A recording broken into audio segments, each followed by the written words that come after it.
Vitai in this regard. Shah Sahab says, Kutyas kave jan tan tabib nagadiya. Kutyas kave jan tan tabib nagadiya. Dei dambha dadan pana del dukul. If we relate these beautiful lines of Shah Abdul Vitai to teaching, we can sum up that all the ills faced by our society are the result of ineffective teaching. Shah Sahab says that our teachers are not qualified enough to impart quality education, to impart effective learning, to impart effective skills to their students. Instead of building a nation, instead of healing the wounds, they are inflicting more miseries and more problems to the society. ये सब किए थींदो? You all are highly qualified teachers. There is no doubt in terms of your quality, in terms of your qualification, in terms of your academic excellence. तव्हां जेके अॼु मुंहिंजे साम्हूं वेठा आहियो, मां जिते मास्टर ट्रेनर बीठो आहियां, I do agree and I do acknowledge that you all are more qualified, you all are highly qualified. In terms of qualification, त तव्हां मेजॉरिटी जेका आहे उहा मूंखां वधीक क्वालिफाइड आहे ऐं तव्हां सभु मेरिटोरियस बि आहियो पंहिंजी फील्ड जा, पंहिंजे सब्जेक्ट जा तव्हां तमामु वॾा नाम आहियो. मुंहिंजे साम्हूं अहिड़ा वॾा अज़ीम उस्ताद बीठा आहिनि जिन खे मां पाण पंहिंजो उस्ताद मञींदे का बि झिझक महसूसु न कंदो आहियां. अहिड़ा माण्हू बि अॼु असांजे ऑडियंस में आहिनि, कुझु असांजा नौजवान दोस्त बि आहिनि. पाण अॼु हिन सेशन में effective teaching practices में we will not be imparting something on one side. You know, though सिर्फ मां तव्हांखे ॿुधाईंदुसि, मां तव्हांखां सिखंदुसि. This will be a session of interactive learning from each other. अॼु असां पंहिंजा जेके कॉन्सेप्ट्स आहिनि रिगार्डिंग टीचिंग उन्हनि खे नओं कंदासीं. का नई शइ सिखण ऐं सेखारण जी दावा मां नथो कयां, since you all are highly qualified teachers. पर पाण इहा कोशिशि ज़रूरु कंदासीं त पंहिंजा जेके कॉन्सेप्ट्स आहिनि पंहिंजनि कॉन्सेप्ट्स खे असां नओं कयूं. छाकाणि त हिकिड़े एजुकेशनिस्ट चयो आहे त the illiterates of 21st century are not those who are not able to read or write. 21वीं सदी जा illiterates उहे न आहिनि जेके लिखी पढ़ी न सघनि. The illiterates of 21st century are those 21वीं सदी जा illiterate कहिड़ा आहिनि? चए थो उहे आहिनि who do not learn, do not unlearn and do not relearn. 21वीं सदी में जेकॾहिं असां लिटरेसी जी ऐं टू बिकम अ लिटरेट जी डेफिनेशन कंदासीं त उहा सिर्फ़ु नालो लिखणु पढ़ण ते लिमिटेड न आहे. 21वीं सदी जा लिटरेट उहे आहिनि जेके सिखनि नथा, रुॻी सिखण न, अनलर्न नथा कनि. अनलर्न माना जेके पुराणियूं शयूं आहिनि, जेके पुराणा कॉन्सेप्ट आहिनि, जेके पुराणा ख़्यालात आहिनि, उन्हनि खे मिटाइनि नथा. ऐं इन ते मां शाह लतीफ़ जो हिकिड़ो ख़ूबसूरत शेर तव्हां सां शेयर कंदुसि. शाह साहब वटि बि अनलर्न जो हिकिड़ो कॉन्सेप्ट आहे. शाह साहब चए थो त वेहण वेझण वटि जे सिखी त सघो थी. वेहण वेझण वटि जे सिखी त सघो थिए, अॻी आदत मट त अघा आजिज़ न थिए. त अनलर्न कर. Try to unlearn your old practices, your old beliefs. तव्हांजे जेके ट्रेडिशनल माना वैल्यूज़ शुरू खां वठी तव्हां इम्प्रूव करे वेठा आहियो ऐं जिन ते पाण अनक्वेश्चनेबली माना रिलाए कयूं था, उन्हनि खे जेकॾहिं असां अपडेट नथा कयूं, अनलर्न नथा कयूं, त पोइ असांजे सिहतमंद थियण, असांजे बहितर थियण जा चांसिस घटि थींदा वञनि. ठीकु आहे, अॻिते हलंदासीं पाण. कुछ definitions are by different scholars to define a teaching. वो हर टीचर पंहिंजे तरीक़े सां टीचिंग डिफाइन कंदो आहे. I have brought here 3 definitions. पहिरीं जेका डेफिनेशन आहे उहा आहे professor Haroon Soomro, a renowned academician, a great professor. पाण हुया त बेसिकली इंग्लिश जा professor, but he was teacher's teacher. असांजे ठारूशा जो नंढो शहर आहे कंडियारो में उन सां तालुक़ रखनि पिया। इंग्लिश जा तमामु वॾा नाला प्रोफेसर आहे ऐं हज़ारे शागिर्दनि खे पढ़ायूं। when I had dreamt of becoming a teacher त मूंखे ॾाढो शौक़ु हूंदो हो त मां टीचिंग कयां, पर उन सां गॾु गॾु मूंखे शौक़ु हूंदो मां एक्टिंग बि कयां ऐं सियासत करण जो बि मूंखे शौक़ु हूंदो हो। मुंहिंजो मसइलो प्रोफेसर हारून सूमरो साहब हल कयो when I was doing my B.Ed in his guidance and patronage। त साईं असांखे पंहिंजी क्लास में ॿुधायो हो त a good teacher must be a doctor as well as an actor। सुठो जेको उस्तादु आहे उनखे डॉक्टर बि हुजणु खपे ऐं एक्टर बि हुजणु खपे। Doctor in a sense that whatever are the diseases and ills of the students he must diagnose them well. Teacher doctor in sense में हुजणु खपे त उनखे ख़बर हुजणु खपे त मुंहिंजे शागिर्द खे मुंहिंजे तालिब खे कहिड़ा कहिड़ा मसइला आहिनि, उन्हनि जा किथे किथे मसइला आहिनि, उनखे किथे किथे तकलीफ़ आहे, वेयर डज़ ही और शी नीड्स अटेंशन। ठीकु आहे। And actor in a sense that what ever he teach he must perform in the class. सुठो उस्तादु उहो आहे जेको क्लास में सिर्फ़ु कंटेंट डिलीवरी न करे, परफॉर्मेंस ॾिए, क्लास में परफॉर्म करे, एक्टिंग करे, to seek the attention of his listeners, to seek the attention of his students. उन खां बाद में विलियम आर्थर वॉट जी मशहूरु डेफिनेशन आहे उहा तव्हां तक़रीबन सभिनी खे ईंदी हूंदी। सुठे टीचर खे त इहा शइ हमेशह ज़हन में हूंदी आहे। उहो चए थो त मीडियोकर टीचर टेल्स, हे जेको पाण ॿुधाइण वारियूं ॻाल्हियूं कयूं था उहो हिकिड़े आम उस्ताद जो कमु आहे। मीडियोकर टीचर, ऐं mediocre teacher tales, the good teacher explains. असां सम्झंदा आहियूं त मां सुठो उस्ताद आहियां छाकाणि त मां शयुनि खे एक्सप्लेन कंदो आहियां। Most of the time when we sit together and when we reflect on our teaching practices, जॾहिं असां पंहिंजी टीचिंग प्रैक्टिसिस ते रिफ्लेक्ट कंदा आहियूं त पोइ मां चवंदो आहियां पाण खे मां सुठो टीचर आहियां। वाई एम आई गुड टीचर? छाकाणि त I explain things, I explain different ideas to my students। पर विलियम आर्थर वॉट चए थो त इहो हिकिड़ो गुड टीचर आहे, बसि माना ईअं सुठो टीचर आहे, सही आहे, better than a mediocre teacher. Mediocre teacher खां चङो आहे। ठीकु आहे। अ सुपीरियर टीचर डेमोन्स्ट्रेट्स, वरी बि हुन खां मथे चवंदो वधि में डेमोन्स्ट्रेशन कंदो हूंदो, करे ॾेखारींदो हूंदो, मथे तव्हांखे एक्टिंग वारी डेफिनेशन बि ॿुधायां हुन में चए थो उहो बि सिर्फ़ु हिकिड़ो छा आहे, इहो सुपीरियर टीचर आहे। सुठो बहितरीनु उस्तादु केरु आहे? द ग्रेट टीचर केरु आहे? The great teacher inspires, and all university teachers need to become great teachers, need to be great teachers। छाकाणि त if a teacher at primary level fails to deliver, he believes that there is a next stage where another teacher will be, making good of that loss। उनखे यकीन आहे त बाबा ठीकु आहे, primary में कुझु कमी कोताहियूं थी वियूं त वरी हाई स्कूल जो उस्ताद उनखे बहितर करे छॾींदो। हाई स्कूल जो उस्ताद उन कॉन्फिडेंस सां जीअंदो आहे त बाबा if there are any lackings, if there are any shortcomings, those shortcomings would be improved by a college teacher. College teacher cum university जे टीचर कंहिंजे आसरे ते ॿार छॾे। Since we are at the apex level of this hierarchy, in hierarchy में सभिनी खां मथे असां university teacher. So university teacher खे सिर्फ़ु टेल न आहे करिणो, एक्सप्लेन न आहे करिणो, डेमोन्स्ट्रेट न आहे करिणो, उनखे इंस्पायर करिणो। ऐं उन खां बाद में वरी हिकिड़ो आहे मास्टर आहे इब्राहिम खोकर, उन चयो त teaching is a full time job. Teaching is a full time job. अक्सर करे असां वटि हूंदो आहे I am teacher inside a class, मां क्लास में आहियां, मां टीचर आहियां। इहा शइ असांखे वी नीड टू कंसीडर, ॾाढो उन ते गौर करिणो पवंदो। Teaching is a full-time job, so good teacher never limits himself to classroom alone। सुठो उस्ताद हू न जेको क्लासरूम में बाबा कंटेंट डिलीवरी ॾाढी सुठी कई, क्लास में शागिर्दनि खे ॾाढो इंस्पायर कई, क्लास में ॾाढो शागिर्दनि खे एनकरेज कई, त बस सुठो उस्ताद थी वियो। Since we are teacher every time, 24 कलाक में 24 कलाक उस्ताद आहियूं। 24 कलाक उस्ताद हुजण जे नतीजे में असां वटि जेके शागिर्दनि जी पैटर्नेज करणी आहे, असां शागिर्दनि सां ज़िंदगी भर बदल आहियूं। असां शागिर्दनि सां सिर्फ़ु क्लासरूम इंस्टीट्यूट ते बदल न आहियूं, असां शागिर्दनि सां ज़िंदगी भर बदल आहियूं।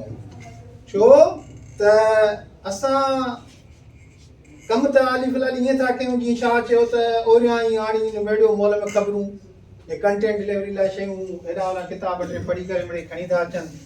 ओरियां ई आणी मेड़ियो मोल में ख़बरूं, साका सुध न ॾीन जिते वह वेद करे।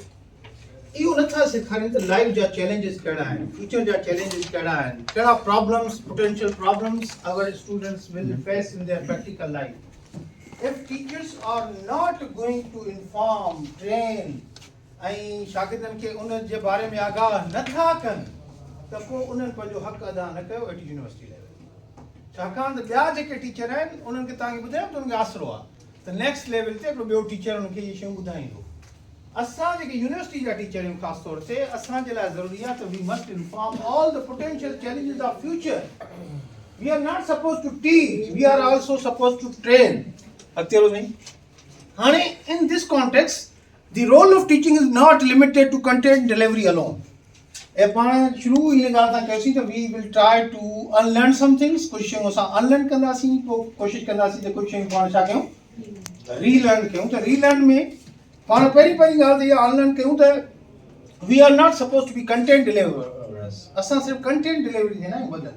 मूंखे शेक्सपियर जे 37 नामनि जा नाला अचनि था, मां शागिर्द खे ॿुधाए छॾियो, ॾाढो वॾो कमु करे छॾियो। मां साईं विलियम वर्ड्सवर्थ जो डिफॉल्ट शागिर्द खे सम्झाए छॾियो, वॾो कमु करे छॾियो। इहा त सिर्फ़ु कंटेंट डिलीवरी आहे न। A university teacher has to perform diverse roles, multiple roles. उनखे इलाही सारा कम करणा आहिनि ऐं कम त इलाही घणा करणा आहिनि, पर हिकिड़ो थोरो लिमिटेड ॿ टे शयूं since this session is limited त उन हिसाब सां पहिरीं ॻाल्हि I do agree that is great teacher must be expert in subject matter. इहा ॻाल्हि त लाज़मी आहे, उनखे पंहिंजे सब्जेक्ट जी नॉलेज त हुजणु खपे ई खपे। छाकाणि त जेकर सब्जेक्ट ई नॉलेज न हूंदुसि, सब्जेक्ट मैटर ते ग्रिप न हूंदुसि त पोइ उहो सुठो उस्ताद सॾाइण जे लाइक़ ई न आहे। इहा त माना this is essential, this is prerequisite. इहा त बेसिक शइ आहे ऐं उन बेसिक शइ ते असांजी रिक्रूटमेंट थींदी आहे। अनफॉर्चुनेटली असां वटि टीचिंग जी रिक्रूटमेंट इन ॻाल्हि ते थींदी आहे। अब भाई ॾाढो होशियारु उस्ताद साईं, टेस्ट क्वालिफाई करियो साईं, ठीकु आहे। अब ॾाढो होशियारु उस्ताद आहे, वाह इंटरव्यू में टॉप करे छॾी बाबा, since he has top the interview, he has top the माना टेस्ट, त भाई ॾाढो सुठो उस्ताद आहे। I would like to relate an example, real life जो कोई एग्जाम्पल ॾियां। असां हिकिड़ी जॻह ते वेठा हुआसीं for appointment as a lecture में यूनिवर्सिटी में लेक्चर जी अपॉइंटमेंट जे लाइ। पोइ वी वर 6 कैंडिडेट्स, असां 6 कैंडिडेट हुआसीं, सीट हिकिड़ी। 5 वी वर फ्रॉम शाहबूदी यूनिवर्सिटी खैरपुर, हिकिड़ो असांजो साईं सिंध यूनिवर्सिटी जो दोस्त हुयो। हाणे मां हुते हुयुमि त मुंहिंजी वरी हिकिड़ी आदत हूंदी आहे, जेके दोस्त हूंदा आहिनि न माना माण्हू सुञाण न सुञाण हुननि सां वरी थोरी ॻाल्हाइण ॿोलाइण गपशप करणु थोरो माना जेसिताईं माहौल हिकिड़ो टेंस माहौल हूंदो आहे न इंटरव्यू जो, त हुनखे रिलैक्स करण लाइ मां ॾाढो भोग भोग कयुमि। उहो असां ॿिया त पाण खे सुञाणूं था, since we were all from शाहबूदी यूनिवर्सिटी। उहो जेको सिंध यूनिवर्सिटी वारो दोस्त उनखे मां थोरो ॿ टे जूं ॻाल्हियूं कयूं, उहो चिड़ी वियो न। मूंखे चयो तूं केरु आहे, तूं वेठो त मूंसां ईअं ॻाल्हाईंदो, तीअं हेॾां होॾां ॾिसी थो इंटरव्यू जो माहौल लॻो पियो आहे, छा माना तूं ईअं छो थो ॻाल्हाईंदो वधी। मां चयोमांसि साईं जज़्बाती छो था थियो, मिड़े ईअं हिक ॿिए सां ॻाल्हि ॿोल था कयूं, चिड़ियो चिड़ियो था कयूं था, नाराज़ में छो थियो बाबा। उस्ताद वॾो नाराज़ थी वियो। मां हुन उस्ताद खे हिकिड़ी ॻाल्हि कई, मां जो उस्ताद साईं ॻाल्हि ॿुध, तूं यूनिवर्सिटी जे उस्ताद थियण जे लाइ हिते आयो आहे। मां चयो मूंखे वॾो अफ़सोस थींदो if U will be appointed as a university teacher. ऐं मां चयो तूं यूनिवर्सिटी में उस्ताद थो थी, सो बि यूनिवर्सिटी बि जनरल यूनिवर्सिटी न आहे, इशारती जहिड़ी यूनिवर्सिटी न आहे त हल बाबा ग़रीब सरीब हिते पढ़ाई न आहे। यूनिवर्सिटी आहे हिकिड़ी प्रोफेशनल इंजीनियरिंग यूनिवर्सिटी। मां चयो इंजीनियरिंग जा जेके शागिर्द हूंदा आहिनि उहे वॾा ॾिंगा हूंदा आहिनि, ऐं तूं हुते वञी पढ़ाईंदे अंग्रेज़ी हुनजी का फर्स्ट चॉइस आहे कोन, मजबूरी में अंग्रेज़ी पढ़ंदा। मां चयो पोइ तुंहिंजे हिन एटीट्यूड सां आई फील के तूं ॾाढो मिज़रेबल टीचर साबित आहे, तूं ॾाढो सुठो उस्ताद नथो लॻी मूंखे। हे तूं थोरी थोरी ॻाल्हि माइंड थो करे, मां कली कंहिं मुंहिंजी ॻाल्हि माइंड थो करे, हुते यूनिवर्सिटी जे शागिर्द कुझु भोग हणंदी, कुझु कीअं कहिड़े कमेंट पास कंदी, तूं त वॾो माना ॾुखियो उस्ताद साबित थींदे, सुठो उस्ताद साबित न थींदे। अनफॉर्चुनेटली उहो सिंध यूनिवर्सिटी जो ग्रेजुएट हो त सिंध यूनिवर्सिटी वारा वरी असां खां मथे हूंदा आहिनि, उहो सिलेक्ट थी वियो, उहो यूनिवर्सिटी में सिलेक्ट थी वियो ऐं he prove to become a very miserable. ठीकु आहे, त टीचर बि हीअं न आहे त पंहिंजे सब्जेक्ट में होशियारु, पॉसिबली उहो असांखे सब्जेक्ट में होशियारु हुजे, जंहिं हुनखे सिलेक्ट कयो हूंदो त हुननि वटि वरी क्राइटेरिया हूंदी, ठीकु आहे, पर he never qualified to become a university teacher. त यूनिवर्सिटी टीचर खे कंटेंट डिलीवरी न आहे करणी, रुॻी सब्जेक्ट जो एक्सपर्ट न आहे रहणो, उहो हिकिड़ी ॻाल्हि। अ university teacher must be a pedagogical expert. Pedagogical expert teaching adults and pedagogical practices, how to mold oneself into the classroom conditions, कीअं करिणो आहे, छा करिणो आहे, कंटेंट कीअं ठाहिणा आहिनि, उनखे डिलीवर कीअं करिणो आहे, सिचुएशन कीअं आहे, अॼु इहा कंटेंट डिलीवरी करणी आहे या न आहे करणी, अॼु हिन टॉपिक खे छेड़णो आहे या न आहे छेड़णो, लॉट ऑफ थिंग्स। इलाही सारियूं शयूं that we need to take care of. असां हमेशह पाण में हिकिड़ी ॻाल्हि में जेको आहे सो ॻाल्हि खे मञींदा आहियूं, इंडिया असां हर ॻाल्हि में मथे आहे. असां पहिरियों नंढा हूंदा चवंदा हुआसीं फिल्मुनि में मथे आहे, पर हाणे ख़बर पई हर शइ मथे आहे. मां इंडिया जो यूनिवर्सिटी टीचर जो रिक्रूटमेंट क्राइटेरिया पढ़ियो. यकीन करो, इंडियन यूनिवर्सिटी में recruitment criteria is that much tough. मां त सम्झां थो त मुंहिंजो ड्रीम हो to teach at university level. मुंहिंजे लाइ त ड्रीम जॉब हुई. त मां सम्झां पियो त मां बि अलाए क्वालीफाई करे सघंदो अलाए न करे सघंदो. बाबा उन्हनि खे पहिरियां हिकिड़ो इम्तिहान पास करिणो आहे. That will make them eligible for applying at university level. माना उहा टेस्ट पास कंदा न, उहो यूनिवर्सिटी लेवल में अप्लाई करे सघंदा. ऐं उहा टेस्ट ईअं कोन्हे को असांजी MCQ टाइप टेस्ट कोन्हे का. उन टेस्ट जा 2 पेपर थींदा आहिनि. पेपर A थींदो आहे, पेपर B थींदो आहे. पेपर A जेको आहे उहो MCQ टाइप हूंदो आहे. पेपर B जेको आहे डिस्क्रिप्टिव हूंदो आहे. उहो सिर्फ़ु पेपर पास कंदा, जीअं असां वटि GRE वग़ैरह हूंदो आहे न, ऐं गेट वग़ैरह, उहो पास करे they are eligible for applying in any university for 2 years. सिर्फ़ु 2 सालनि लाइ एलिजिबल हूंदा त यूनिवर्सिटी में अप्लाई करे सघनि था. उन विच में 2 साल में यूनिवर्सिटी जी तरफ़ां का बि माना न आई एडवर्टाइज़मेंट त उहो 2 साल कोर्स ख़तमु थी वियो. हाणे दे नीड टू रीपास इट. वरी उनखे पास कंदा. उन खां बाद बि जॾहिं यूनिवर्सिटी में अप्लाई कंदा त यूनिवर्सिटी उन्हनि खां अलॻि टेस्ट वठंदी. माना ईअं न त उहा असां वटि जीअं IBM चोकनि टेस्ट पास कया हुआ ठीकु आहे डायरेक्ट ग्रू मास्टर थी विया, ईअं सिस्टम न आहे. उहा पास थियल हूंदी, माना you are eligible for that. उन खां बाद में यूनिवर्सिटी पंहिंजी अलॻि टेस्ट वठंदी, उहो तव्हांखे पंहिंजे सब्जेक्ट में वठंदी. अच्छा, हूअ जेका आहे उहा सिर्फ़ु तव्हांजे सब्जेक्ट जी टेस्ट न हूंदी, हुन में तव्हांखे पेडागोजिकल प्रैक्टिसिस, तव्हांखे पेडागोजी ख़बर हुजणु खपे, टीचिंग जी ख़बर हुजणु खपे. सभु शयूं तव्हांखे पहिरियां खां टेस्ट थींदियूं. सर हाणे जेको लाइसेंस टीचर्स वारी टेस्टिंग आहे, मुंहिंजे ख़्याल सां इहो वन ऑफ द यानी न पेडागोजी लाइसेंस याफ़्ता टीचर थींदा. पर सिंध गवर्नमेंट जो हज़ारे ख्वाहिशूं, हर ख्वाहिश पे दम निकिले थींदो. ठीकु आहे. इहो लाइसेंस ॾींदो केरु, पहिरियों मसइलो इहो आहे. ठीकु आहे न. लेसन जंहिंखे सिंधी में चवंदा, इहो लेसन ॾींदो केरु. अॻे त बंदूकनि जा लेसन त DC ॾींदा. हाणे टीचिंग जो लेसन केरु ॾींदो? हिन करे पोइ बाद में चवंदा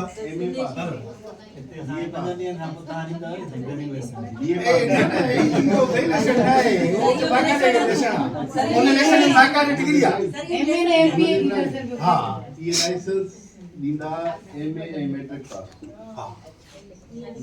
बस वो दी PhD degrees.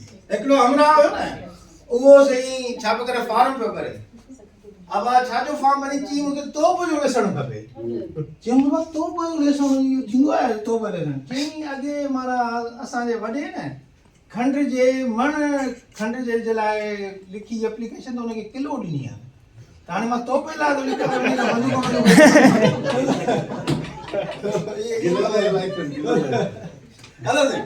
A good teacher must be an excellent communicator. इन ते पाण पंहिंजो हिकिड़ो सेशन आहे communication skills for effective teaching, त उन ते पाण ॻाल्हाईंदासीं. वॾी ॻाल्हि इहा जंहिं ते असांखे तप वठींदो इज़ स्टूडेंट सेंटर मेंटोर. असां वटि अॼु बि इहो कॉन्सेप्ट आहे त टीचर ई माना ओवरऑल हर शइ माई बाप आहे. टीचर टीचिंग जो नओं कॉन्सेप्ट आहे त टीचर जो मेंटोर आहे, पर उहो मेंटोर बि कहिड़ो स्टूडेंट सेंटर्ड मेंटोर आहे. असांजे ते इल्ज़ाम लॻा त ही स्टूडेंट सेंटर्ड टीचर आहे. शागिर्दनि जो घणो ख़्याल थो रखे. शागिर्दनि सां गॾु कैंटीन ते वेहे थो, सम्झ, शागिर्दनि सां गॾु चांहियूं पीए थो. ठीकु आहे. स्टूडेंट सेंटर मेंटर इन ते असां ते इल्ज़ाम लॻा. पर पोइ जेॾीमहिल असां ट्रेनिंगुनि ते वियासीं त ट्रेनिंगुनि में वरी असां इहे शयूं सेखारियूं त बाबा you need to be student center mentor. इन लाइ मां चवंदो आहे त ट्रेनिंग ज़रूरी आहे. इहा ट्रेनिंग काश असांजे वॾनि खे मिले हा त कुझु सुधरंदा. अनफॉर्चुनेटली उन्हनि खे शयूं न मिली. पर तव्हां फ्यूचर जा वॾा तव्हां आहियो. तव्हांखे मां ॿाहूं वधी थो कयां त मां क्वेश्चन ते वञो वरी इन्हनि वारी ॻाल्हियूं ईअं न कजो. थोरो माना पाण दिलि में हुजे. As a systematic and continual assessor. Teacher जो वॾे में वॾो कमु इहो आहे. असां वटि सैनवर साहिबु आहिनि वेठा आहिनि. उहो असेसमेंट ते असां वटि हिकिड़ो वॾो माना डिटेल टॉक ॾींदा इंशाल्लाह. Assessment is an integral part of this training. त असेसर ईअं न आहे त at the end of session systematic and continual assessment हुजे. ऐं उहा सिर्फ़ु अकेडमिक असेसमेंट न आहे, उहा हर ॻाल्हि जी असेसमेंट आहे. छो त यूनिवर्सिटी टीचर सिर्फ़ु ग्रेजुएट पैदा न कंदो आहे. यूनिवर्सिटी टीचर क्वालिफाइड इंसान पैदा कंदो आहे. ठीकु आहे न. क्वालिफाइड इंसान पैदा करिणो आहे. अहिड़ो मुआशरे में काराइतो माण्हू पैदा करिणो आहे जेको अगरि फिज़िक्स जो हुजे त सुठो माना फिज़िस्ट हुजे, अगरि उहो बिज़नेस एडमिनिस्ट्रेशन जो हुजे त उहो सुठो बिज़नेसमैन हुजे, उहो अगरि अंग्रेज़ी अदब जो हुजे त उहो सुठो जेको आहे सो लिटरेचर ॼाणू हुजे। माना पहिरीं ॻाल्हि त हुनखे